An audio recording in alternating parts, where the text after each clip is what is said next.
Shanik and a whack of Hannah. How many Palestinians have to die for their lives to matter?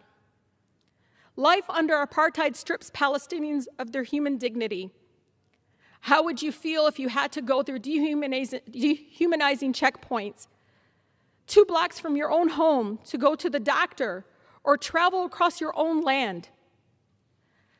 How would you feel if you had to do it while pregnant in the scorching heat as soldiers with guns controlled your freedom? How would you feel it if you lived in Gaza, where your power and water might be out for days or weeks at a time, where you were cut off from the outside world by inhumane military blockade?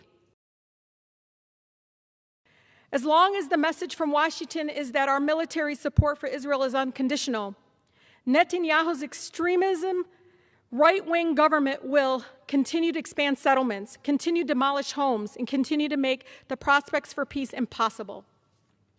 330 of my own colleagues, and Democrats and Republicans here, 75% of the body here, signed a letter pledging that Israel shall never be made to comply with basic human rights laws that other countries that receive our military aid must observe. You know, when I see the images and videos of destruction and death in Palestine, all I hear are the children screaming from pure fear and terror. I want to read something a mother named Iman in Gaza wrote 2 days ago.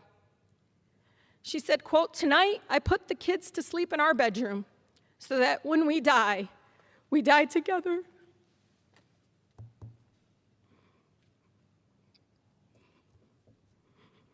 And no one would live to mourn the loss of another one. The statement broke me a little more because of my country's policies and funding will deny this mother's right to see her own children live without fear and to grow old without painful trauma and violence. We must condition aid to Israel on compliance with international human rights and end the apartheid. We must, with no hesitation, demand that our country recognize the unconditional support of Israel has enabled the erasure of Palestinian life and the denial of the rights of millions of refugees, and emboldens the apartheid policies that Human Rights Watch has detailed thoroughly in their recent report. I stand before you not only as a Congresswoman for the beautiful 13 districts strong, but also as a proud daughter of Palestinian immigrants and the granddaughter of a loving Palestinian grandmother living in the occupied Palestine. You take that and you combine it with the fact that I was raised in one of the most beautiful, blackest cities in America, a city where movements for civil rights and social justice are birthed, the city of Detroit. So I can't stand here.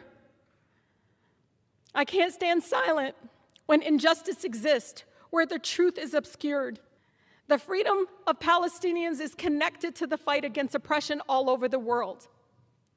Lastly, to my city in Palestine, Ashanik and a whack of Hannah, I stand here because of you. Thank you.